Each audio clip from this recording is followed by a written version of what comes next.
اب کمال تھوڑی دیر کے بعد ہوگا، لیکن مفتی غلام دستگیر صاحب کچھ اضافہ حضرت سلیمان علیہ السلام. جی بالکل، حضرت سلیمان علیہ السلام کے متعلق مفتی شاہد صاحب نے بہت خوبصورت گفتگو فرمائی.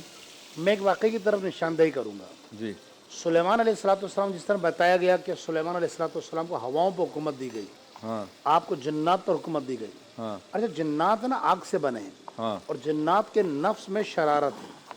اچھا، اس زمانے میں یہ بات مشہور ہو چکی تھی کہ جنات کو علم غیب ہوتا ہے اور لوگ یہ سمجھتے تھے کہ جنات کو پتہ پڑ جائے گا. ہاں تو اب سلیمان علیہ السلام یہ چاہتے تھے کہ لوگوں کو معلوم ہو جائے کہ جنات کو علم غیب نہیں ہوتا. آپ نے اللہ سے بارگاہ میں دعا کی، اللہ کوئی ایسا سبیل، کوئی ایسا راستہ نکال کہ لوگوں کو پتہ پڑ جائے کہ سلیمان علیہ السلام کے ذریعے یہ پتہ پڑے کہ جنات کو علم غیب نہیں ہوتا. اچھا، وہ اس زمانے میں ہوتا کیا تھا کہ انبیاء کرام کو اللہ نے بطور معجزہ یہ کمال دیا تھا کہ وہ ایک سال تک قیام میں رہتے تھے. اچھا 6 مہینے تک کھڑے رہتے تھے نماز کی حالت میں.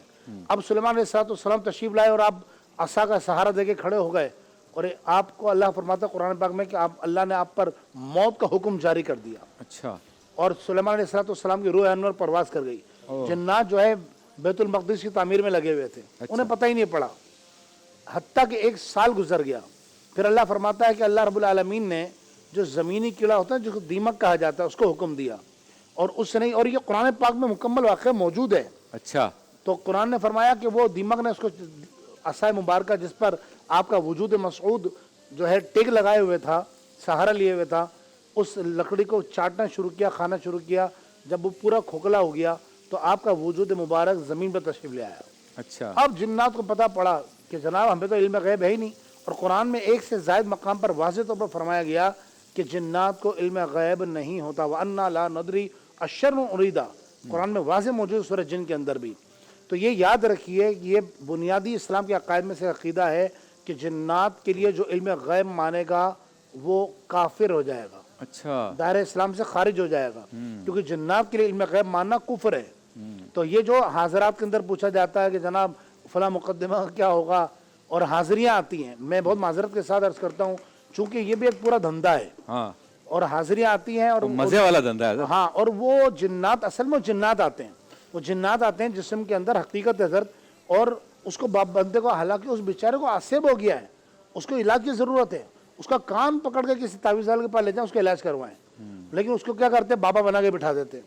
اب وہ جنات جسم میں آتے ہیں اور بڑے بڑے دعوے کرتے ہیں، اور وہ مقدس ہستیاں کہ جن کے مطلب شان اور عظمت ہے، جیسے سیدنا غوث اعظم رضی اللہ تعالیٰ عنہ، بابا فرید گنج شکر ہیں، خواجہ معین الدین چشتی اجمیری رضی اللہ تعالیٰ عنہ، ان بزرگوں کے نام کے آگے دعوے کرتے ہیں، کہتے ہیں ہم جو ہے وہ فلاں بزرگ ہیں. تو یہ یاد رکھیے اسلامی عقیدہ یہ ہے کہ کوئی انسان کسی انسان کے جسم میں حلول نہیں کر سکتا، نہ تو زندگی میں نہ مرنے کے یعنی بعد. جنات ہمارے جسم میں نہیں آ سکتا جو آج کل بتایا تھے، جنات تو آ جاتے ہیں، جنات تصرف، انسان نہیں آ سکتا. لیکن انسان اشرف المخلوقات ہے تو اس میں کنٹرول جن کیسے کر سکتا ہے؟ ہم تو اس سے اشرف ہیں نا. اس اشرف المخلوقات ہیں بے شک، لیکن وہ جو نورانیت تھے نا وہ ہم نے مار دی. جب وہ مار دیا، اب دیکھیں کھانے سے پہلے بسم اللہ پڑھنے کا حکم دیا گیا، کیوں؟ تاکہ شیطان داخل نہ ہو. کہاں پانی پینے سے پہلے، دیگر عوارضات کرنے سے یعنی پہلے، ہم اپنے افعال اور اعمال کو ایسا کر دیں کہ وہ ہمارے اندر داخل وہ حدیث پاک نے نبی کریم علیہ السلام نے ایک شخص کو کھانا کھاتے ہوئے دیکھا، تو دیکھا وہ کھانا کھا رہا تھا، پھر اسے اچانک یاد آیا، اس نے کہا بسم اللہ اولہ آخرہ. تو جیسے اس نے لقمہ منہ میں رکھا رسول اللہ مسکرا پڑے. صحابہ نے پوچھا رسول اللہ کیا معاملہ ہے؟ اب دیکھیں نگاہ مصطفیٰ، جو مفتی صاحب فرمایا نگاہ مصطفیٰ کا کمال دیکھیں. حضور نے فرمایا یہ جب کھانا کھانا بیٹھا تو شیطان مسلسل اس کے ساتھ کھانا کھا رہا تھا، اور جیسے اس نے اللہ کا نام لیا تو جو کھایا تھا وہ بھی اگل دیا اس نے. تو اب آپ سوچئے کہ جب بغیر بسم اللہ پیے پڑھیں آپ کپڑے پہنیں گے، پیئیں گے، کھانیں گے تو شیطان کا تصرف ہو سکتا ہے. کیا بات ہے.